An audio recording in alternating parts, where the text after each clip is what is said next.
महाराष्ट्र साहित्य परिषद पुणे शाखा शाहूपुरी आणि मावळा फाउंडेशन सातारा यांचं आयोजित आपलं अखिल भारतीय मराठी साहित्य महामंडळाचे 99वे अखिल भारतीय मराठी साहित्य संमेलन साताऱ्यात 1 जानेवारीपासून होऊ घातले।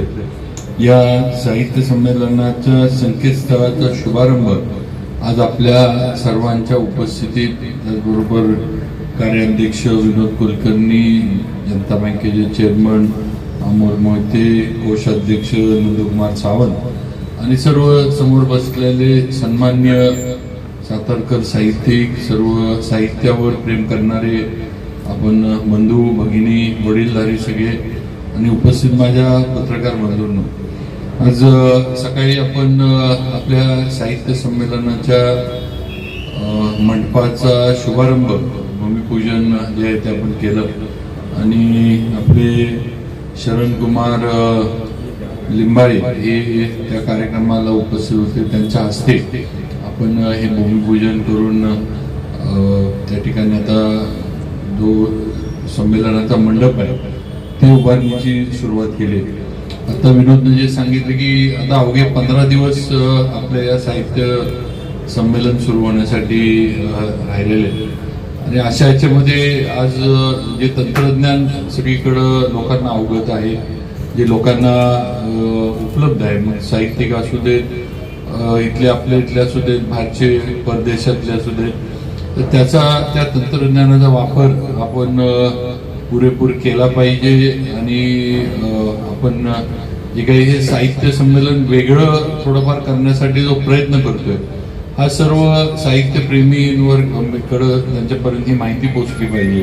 त्याचबरोबर जसं विनोदने सांगितले की कार्यक्रम काय काय, कोण कोण येणार आहेत, काय कसं असेल, नियोजन कसं असेल, तिथली सगळी व्यवस्था कशी असेल, या सगळ्या गोष्टी या संकेतस्थळाच्या माध्यमातून आपल्याला बघता येणार आहेत, माहिती आपल्याला घेता येणार आहे। आणि आज या संकेतस्थळाचं लॉन्चिंग झालंय आणि मी सकाळी पण बोललो होतो, आता पण आपल्याला सर्वांना माझी विनंती आहे की थोडंफार वातावरण निर्मिती साताऱ्यामध्ये साहित्य संमेलनाची आपण सुद्धा सगळ्यांनी केली पाहिजे। आपले जे व्हॉट्सअपवर ग्रुप असतील, आपले जे जिथं आपण राहतो त्या ठिकाणचे जे इतर लोक असतील, किंवा हा एक अतिशय एक आगळा वेगळा ही एक आपल्याला सातारकरांना आलेली संधी आहे, पर्वणी हे आपण लक्षात घेतलं पाहिजे। त्याच्यासाठी सातारकर म्हणून आपण सगळ्यांनी आपलं योगदान दिलं पाहिजे आणि हे योगदान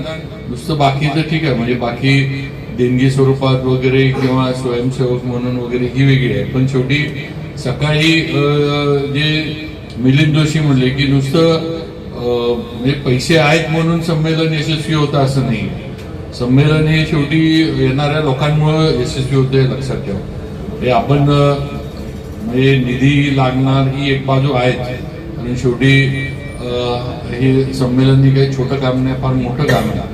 आणि यंदा जर आपण 4 दिवस, नेहमी 3 दिवसाचं असतं, यंदा आपण 4 दिवस गेले, त्यामुळे नक्कीच पण ती बाजू आम्ही सगळेजण मिळून सांभाळतोय, नक्की त्यात कुठे आम्ही कमी पडणार नाही, आपल्या आशीर्वादाने ते होईलच।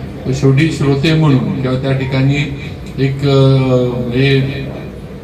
साहित्यिक म्हणून आपण सगळ्यांनी तिथे यावं, आपला मित्रपरिवार आणावा, आपले पाहुणे रावळे, नातेवाईक, आप्तेष्ट यांना सुद्धा जिल्ह्यातनं आपल्याला जिथून जिथून हे करता येईल, ही वातावरण निर्मिती मला वाटतं पुढच्या 15-1 दिवसामध्ये आपल्या सुद्धा माध्यमातून व्हावी, ही सर्व माझ्या सातारकर बंधू भगिनींना मी विनंती करू इच्छितो। आणि त्या पद्धतीनं आम्हाला सगळ्यांना सहकार्य आपण करावं।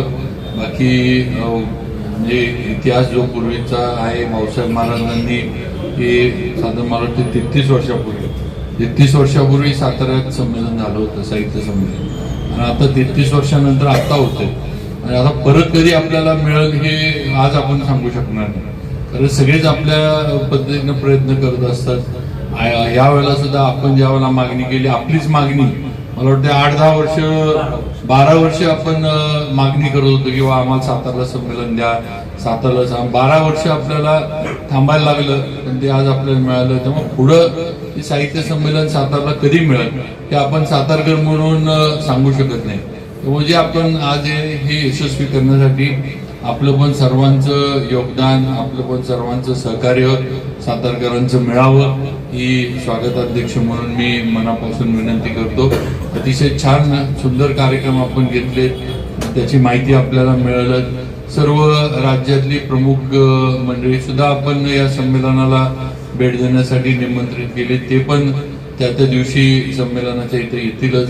आपलं सगळ्यात महत्वाचं की आपण सगळ्यांनी हे संमेलन यशस्वी करण्यासाठी येणं अत्यंत गरजेचं आहे आणि ते आपण सगळ्यांनी त्या पद्धतीनं वातावरण निर्मिती अपेक्षित आहे ती आपण करावी ही विनंती करतो. आणि आज आपल्या संकेतस्थळाचं उद्घाटन झालं, याचा पण पुरेपूर फायदा आपण घ्यावा.